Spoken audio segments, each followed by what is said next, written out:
Noninkables. Hello and welcome to Noninkables. We are on podcast episode number 14 of season 2.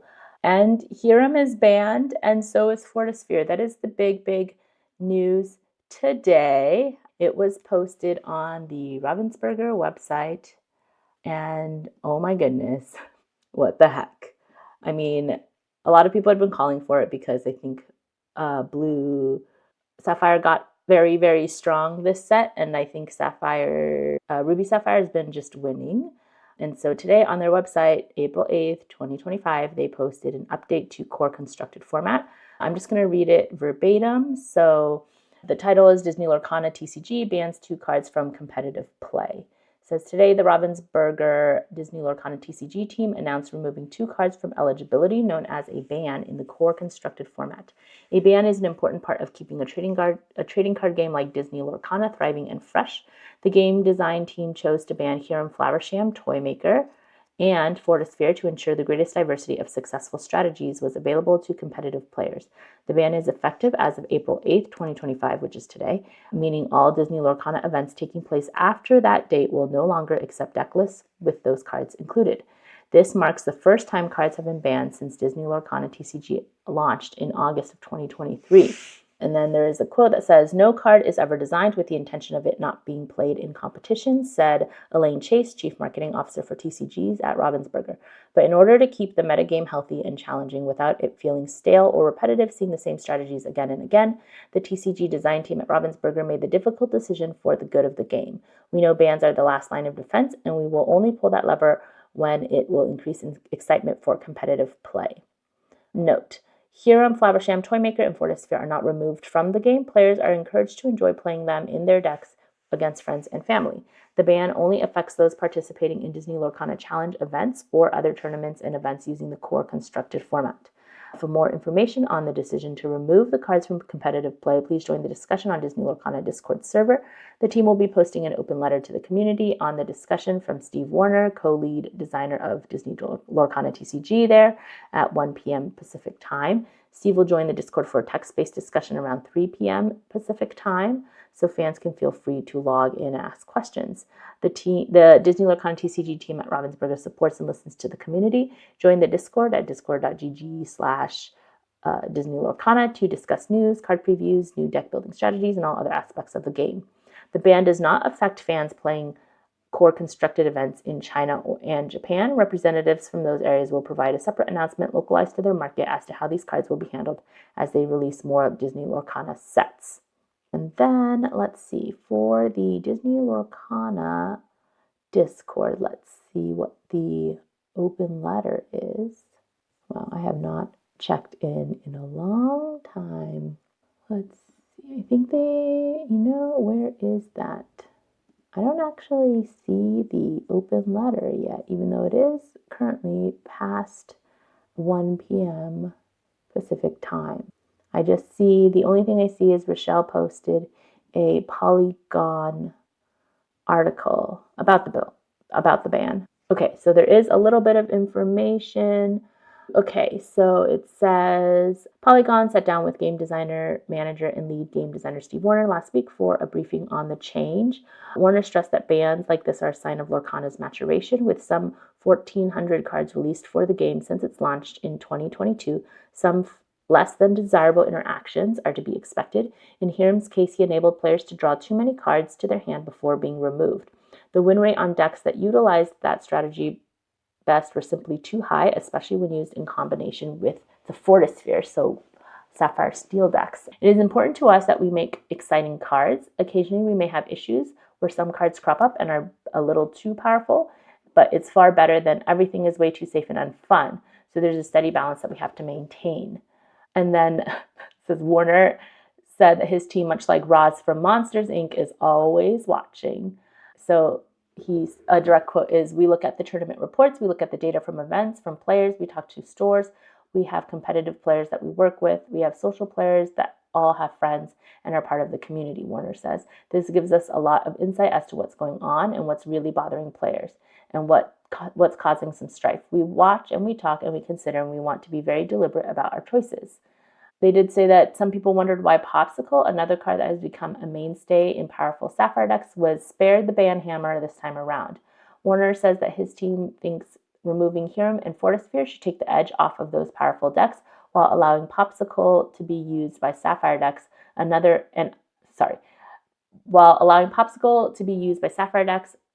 other color combinations, and other gameplay strategies.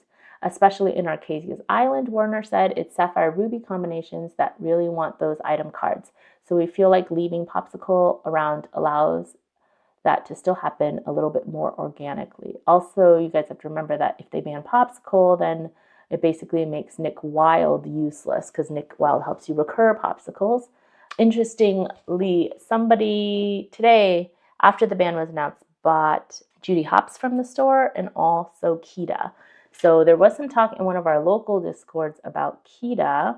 So Kita is a new card from Arcasia's Island. Kita, Creative Thinker, 4-cost inkable card. 3/3 has ward and then has the ability key to the puzzle. You can exert this card. Look at the top 2 cards of your deck, put one in your inkwell face down and exert it, and the other on the top of your deck. So a way to ramp. And then someone also mentioned Monsieur d'Arc, who is also new. 1-cost inkable card, 1/2. His ability is I've come to collect. Whenever this character quests, you may banish chosen item of yours to draw a card. So you could quest with this character and like have played a Popsicle and also banish that Popsicle and get 2 cards that same turn. So people are cooking. We're cooking. Our team is cooking for what we're going to play because we have a competition coming up on April 20th, 420, called Bippity Boppity Brawl, which I will link in the description below. It is going to be in Fremont, I think co-hosted by 88 Card House and Margolis Labs. And so we need to come up with a new deck before then because, well, not so much Brian because Brian played, so this week we played at DVY and then at another good Lorcana tournament hosted by Gold Stars in Sacramento. That was like a bigger competition. And the team did fantastic at the bigger competition. But 3 of us played Sapphire decks and Brian played green, purple. So he's the only one not affected by this ban.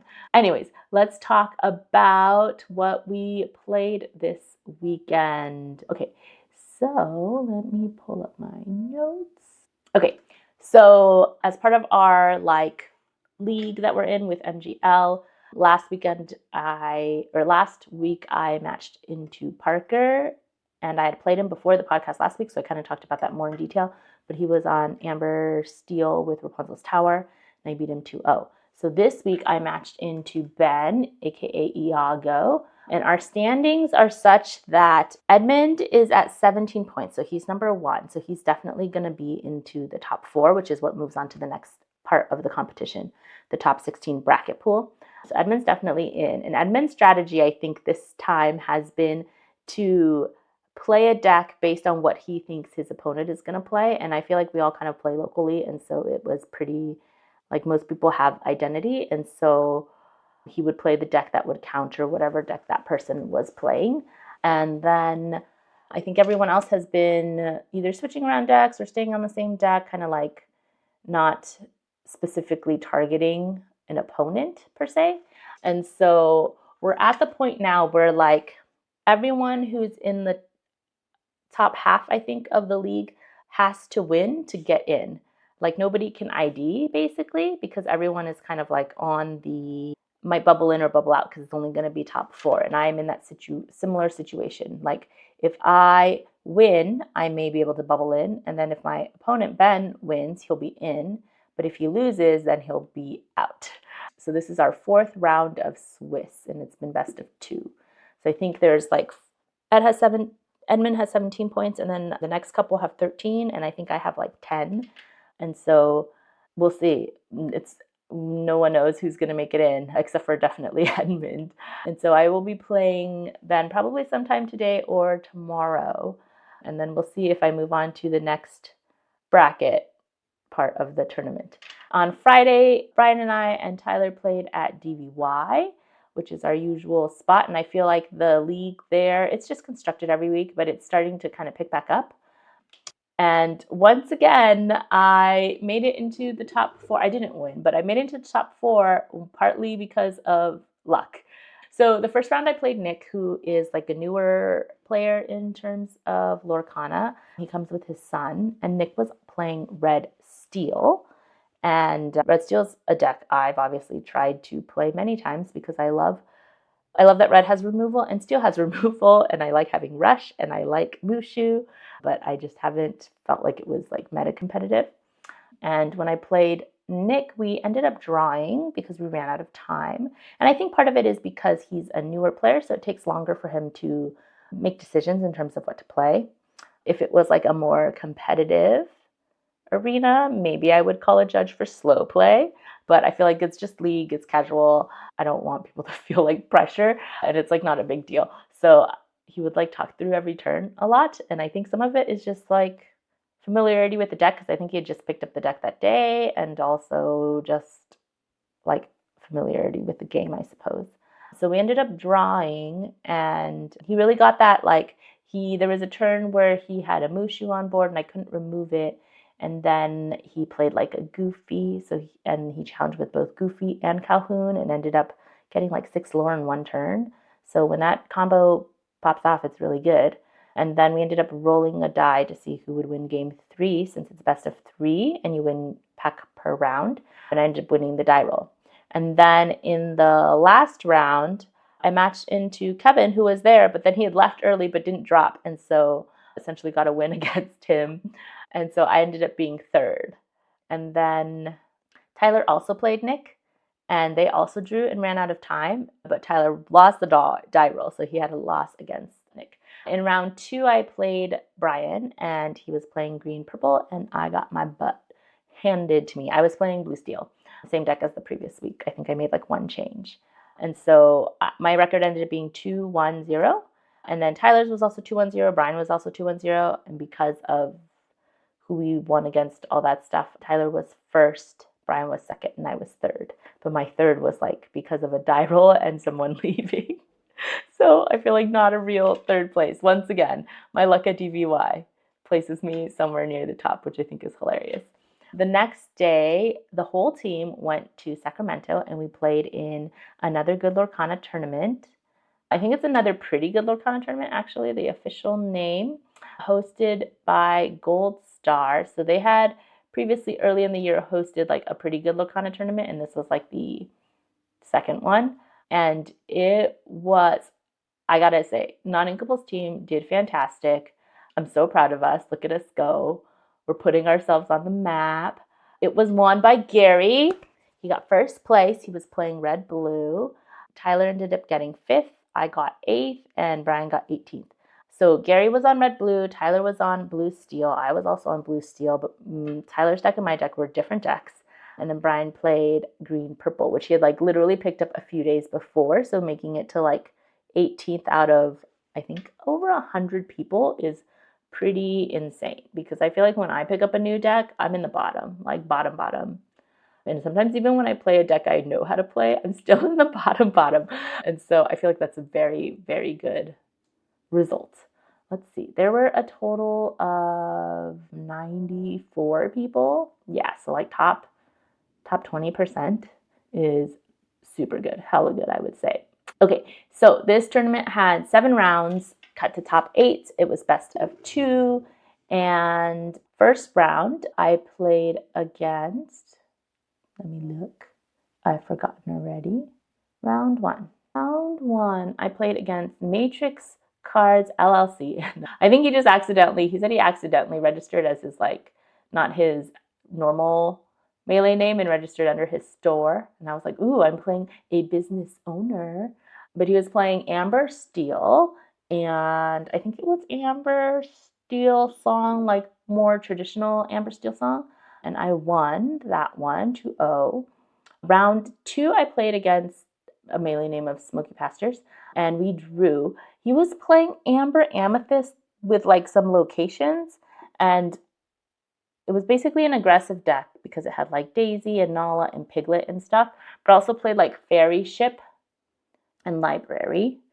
And I think the whole time I was just so confused. Oh, it had like Wreck-It Ralph, the 1/3 that lets you draw a card if there's the location, I think. So I feel like confusing for me because I was like, what does this card do? What does this card do? What is this fairy ship card? Because it's not cards that you normally see. And not once was I able to shift my, like, banish my popsicle into a bell, which would have really helped getting rid of fairy ship. Yeah. So that one we drew. Round 3, I played against Sage Mode, aka James, and he was on blue-green, but with no Ink Geyser. And I think I went into the first game thinking he did have Ink Geyser, so I was like prioritizing playing out like Fishbone Quill and Greatstone Dragon, so that if he did play Ink Geyser, I could ramp up again. But I don't think he was actually playing Ink Geyser. We drew, and it was like when he was on the play, his deck was insane, and he had like 20 ink, and I had 6, and he had all the cards. I had no cards because I got bent to my will after he Clarabelled me first. And it was like a repeat of the last tournament we had at Gold Star where the same thing happened. Yeah, and I was like, oh, it's like deja vu. This happened to me last time where when you are on the play, I have no cards and no ink. And then on the draw, when he's on the draw and I'm on the play, it's like much better. So I ended up winning on the play, losing on the draw. Round 3, I played against Ada, and she was playing Red Steel, so that was fun. And luckily, I had played Red Steel the day before, and so I already knew. I was like, okay, she gets her lore by challenging into my stuff, so I just can't turn anything sideways unless I'm removing things. And I feel like that was a very helpful experience because I was like, I know how to play against this deck because I just played it the day before. So I ended up winning against Ada. And then the next round, I played against Roaming.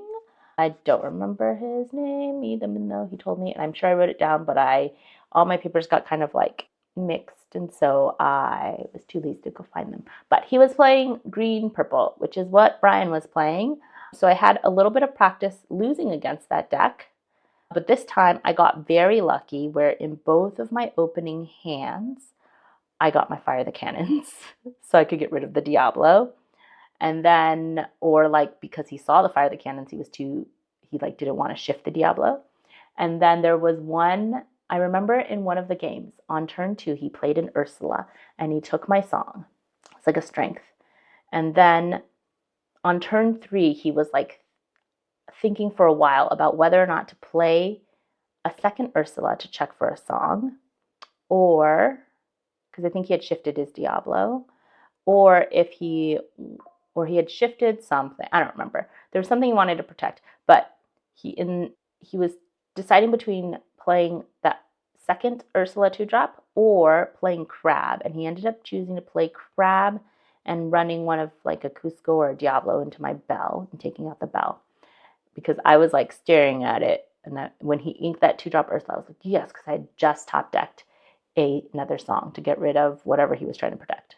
I forgot what it was. I think it was a Diablo. And so my deck was doing its deck things, and I was very lucky. And I suppose he was unlucky, or maybe made the incorrect decision for the game at that time. But like, there's no way he would have known I top decked a song. It saved me. Round 6, I played against Dad Canna, who was playing an Amber Steel Mufasa list, so Steel Fasa. And we spent a bunch of time trying to decide whether or not we could ID. And it ended up being like, if I think based on the points, if we had ID'd, like, he would definitely probably be in, but I might bubble out. And so then I decided I wanted to play because whoever won would definitely, it was like a weird thing with based on like how everyone else was standing, but basically whoever won would definitely be in, and then whoever lost could still get in if they won the next round because there's one more round left. So we played and I lost. His deck was doing real. He ended up getting like 3 Bagheeras, and as you know, when Bagheera is banished, it basically plays a grab your sword, and so I had to do a lot of math to figure out like what order to do things in, and also like my characters, most are 4 strength, 4 willpower, so they can survive 1 Bagheera, but not 3 Bagheeras.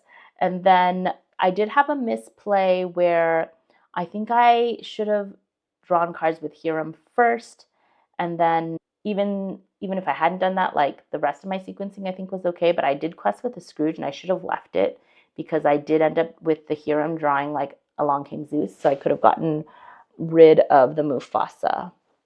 And I think I was thinking about like maybe I had some items to play to draw cards. So I was like, oh, if I draw into a long hanging Zeus, then I can sing it on the Mufasa and I can save Scrooge to like deal with anything. But unfortunately, I sequenced things wrong. I ended up getting rid of the Mufasa and it top decked a Rapunzel, which healed one of his characters and he drew a bunch of cards and that was the end for me. So I lost. But I think that matchup, according to Tyler, was hard anyways. Tyler also watched some of my game because he had, I think, ID'd and said that for most of it, I played it very well and correctly, which is like, yes, I'm learning. I know what to do. And then the last round, I played Caroline, and like all the people around us, it was another one where like, if you 2-0, you can make it in, but if you draw, you will not make it in kind of situation. And I know the people next to us, one of the people was like, hey, do you want to play? Like after the first game, they're like, hey, if either of us 2-0, we'll be in, but if we don't, like neither of us will be in. Do you want to play? And their opponent was like, I want to play. And I kind of tried to say the same thing, but I don't think I made my point very clear. I was just like, oh, I think we're in that same situation. And then we just continued playing. So we played 2 games. I won the first. I played against Caroline, who was playing red, purple. And I think when we first started, I was a little bit like, ooh, do I need to play Belle in case she has Flynn? But ended up being a deck not with Flynn. And so luckily, I remember when I played red, purple, which was like set 4, I remember every time a dime came out, I would panic because there's no way in red, purple to get rid of the dime. And so it's just like an inevitability game. They're eventually just going to dime stuff and win, even if you get rid of it every single turn. And so I was like, okay, I'll just put a dime out and then she won't be able to do anything about it. I'll be fine. And I was like, thank goodness I remember this from set 4, which is, I think both games, I pretty much just drew a bunch of cards, dealt with her stuff, and then at the very end, I would Tomato a dime. And so I won both games and made it into top 8. And I think going into top 8, going into top 8, rank 1 was Tyler, and like the person I played in round 6, Lorcana, was 3, Gary was 4, I was 5, Legendary is 6, Rebe 7, 8 was Chris, and then I didn't even mention 2. 2 was Munchia's 2G. So 3 of us made it into top 8, which is pretty good for one team. I would say that's a 75% conversion rate. And I think if Brian had, he ended up finishing 205 as his record, 29 points. So if you look at the actual like games, I only won 1 more game than him to make it into top 8. And like 5 through 8 in the top 8, we were all 10-4 in terms of games, and Brian was 9-5. So literally 1 game away from top 8. So he'd only picked up that deck like a few days before. So super good, I think, given the circumstances. Whereas like I'd been playing blue steel for that specific blue steel deck for like a few weeks. And so we went into top 8. The deck checks took a while, and our plan we had talked about from the day before was to get all-you-can-eat hot pot, because Tyler had lived in Sacramento when he was in college, and he was like, oh, I know this really good hot pot place. And so I even named my deck Hot Pop, like PAWP, like popsicle. And so all day I was like, I just want a hot pot. I like didn't eat lunch. I was basically surviving on candy, and if I won snacks at the spinning wheel thingy, I would eat snacks, but I was like, no, I want to save room for hot pot. So just have a background of the entire day. I'm just like hot pot, hot pot, hot pot. And so deck checks took a while.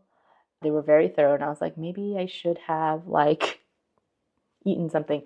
Also, during deck checks, some people had like Japanese and Chinese cards. And because of it's like slightly thicker than the American or French, like the European language cards, I suppose.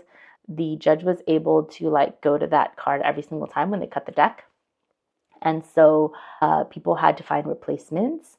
I did have a Chinese card in my deck that was Fire the Cannons. I only had 1. And the previous week I'd played the same deck and gotten deck checked by like one of the judges was the same, John. And my deck was fine. But last week my deck was double sleeved, and this time they were single sleeved because I thought it was easier to shuffle.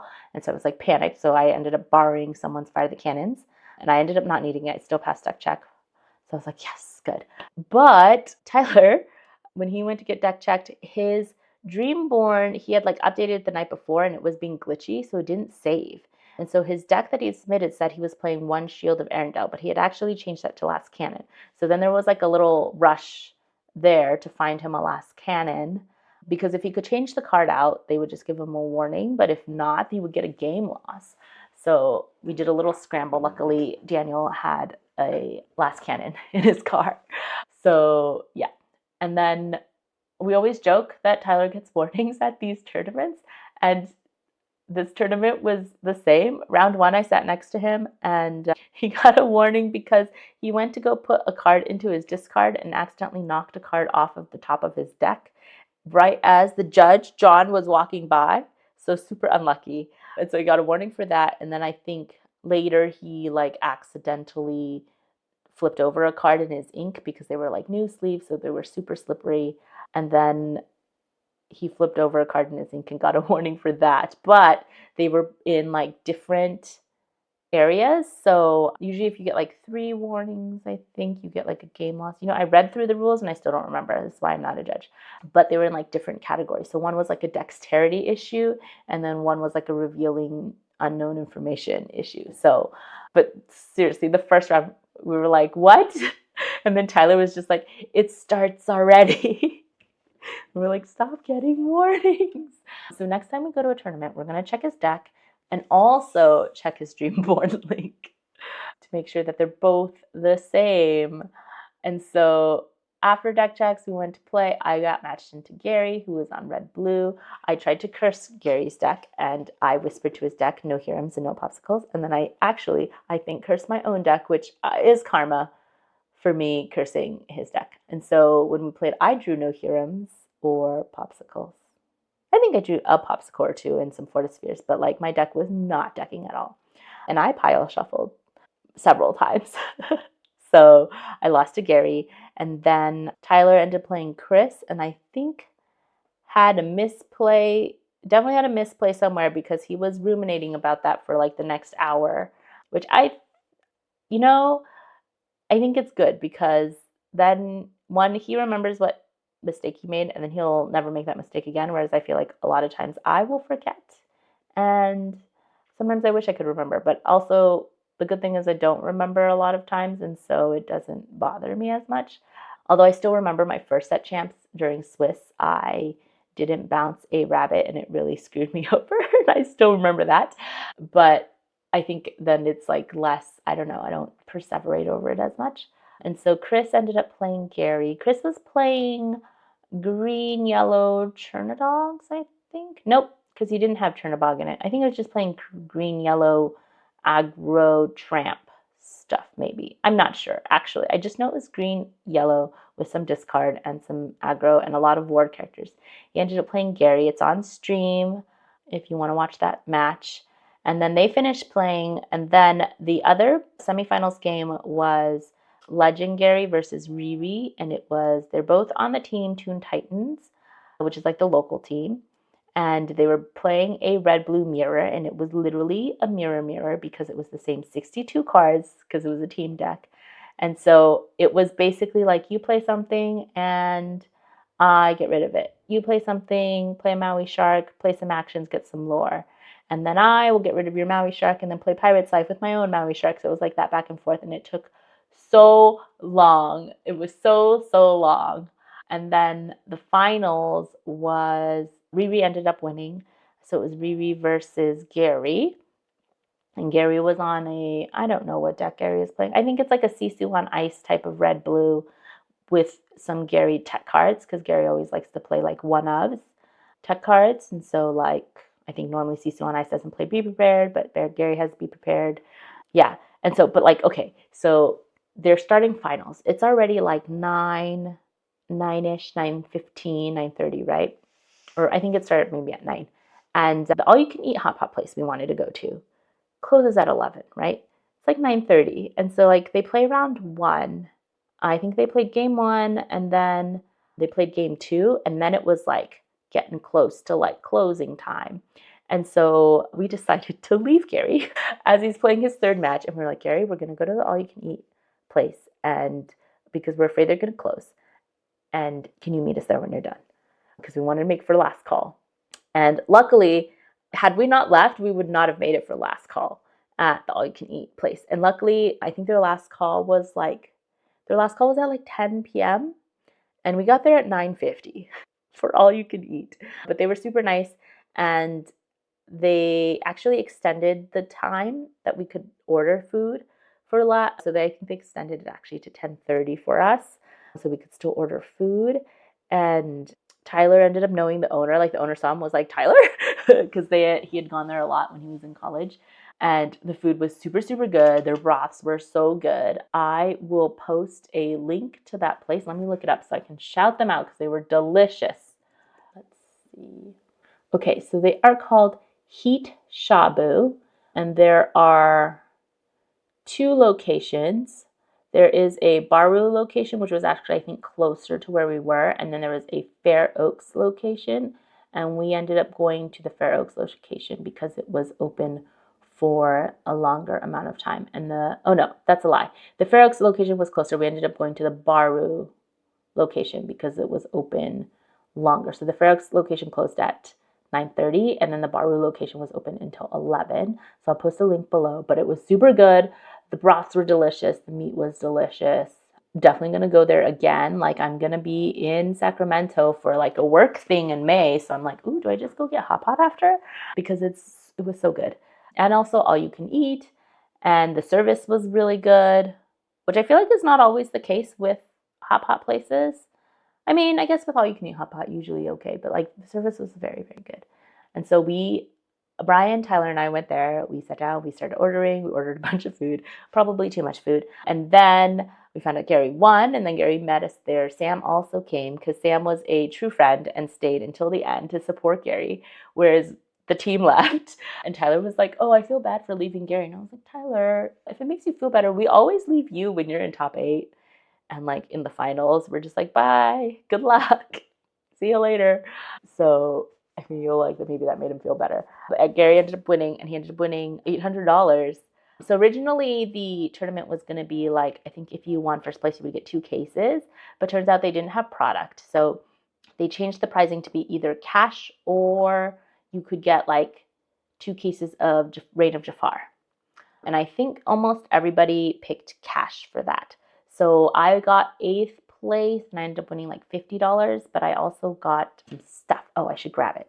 One sec. So in addition to the money I won, I also got these inserts for the trove. So they fit into the troves. And then I also got these damage counters that are little hands. And then also like a bigger hand that's supposed to be like to mark your hand if you put your hand down. But my daughter already took that one, so I don't have it. And then Gary won, outside of his $800 cash prize, he also got a trophy, like a Mushu 3D printed trophy. And he also got a foil champion mat. So pretty exciting. So a really good result for our team. And then we're also going to be, our next big competition is 420. And so right now we're trying to cook up what decks to play, because now that Hiram and Fortisphere are banned, it changes things a lot in terms of the meta, and like it changes things for red blue, because they don't have Hiram as a draw engine anymore, right? So they have to come up with a draw engine. It changes things for blue steel because 2 of our things got banished, or not banished, 2 of our things got banned. And so the deck I played is definitely not usable anymore. So I played like, I'll put a link to the deck below, but like a blue steel, basically with Hirams and lots of items and the Tamatoas and stuff. And then Tyler played a blue steel with Chicha. And I did actually practice his deck a little bit last week because I was planning to play it for this next competition. And it just seemed unfair, the amount of ink I had and the amount of cards I could draw. And I was like, ooh, I wish I'd practiced this deck sooner. This was super fun. And then Gary played red-blue, so his deck is affected. And then maybe we all hop over to Brian's deck and play green-purple. I don't know. Or maybe we go back to green-steel, which is what we played a little bit of last set. I don't know. I don't know what we're going to do. We're cooking. In that, basically, me and Gary are throwing out bad ideas, and Tyler is telling us they're bad ideas. But yeah, I'm excited. I feel like this is like, it kind of feels like, when you enter a new set and everything is different. This also feels a little bit like when Diablo got nerfed, and then like people who were preparing for Toronto were like, oh, what to play? It's like a new thing, right? So yeah, I don't know what we're gonna play. I'm kind of happy I didn't spend money on like a full set of enchanted Tamatoas or anything, since blue is not as good anymore. Yeah, I don't know what we're gonna play, but we have to figure it out. And what else? I think that is it for this week. We're probably gonna play at DBY on Friday, and that'll be like our one test prior, and then maybe again next week before Saturday, or no, I think it's on Sunday. Yeah, the competition's on Sunday because it's Easter Sunday. And then we'll see how we do, and then it'll be May and it'll be set champs. So that is it for me this week. Let me know what you guys are gonna play. What are you gonna play post Hiram Fortisphere ban? What were you playing before? Help, help. As always, keep shuffling, and hopefully you don't end up with a whole handful of non-inkables like me. All right, bye.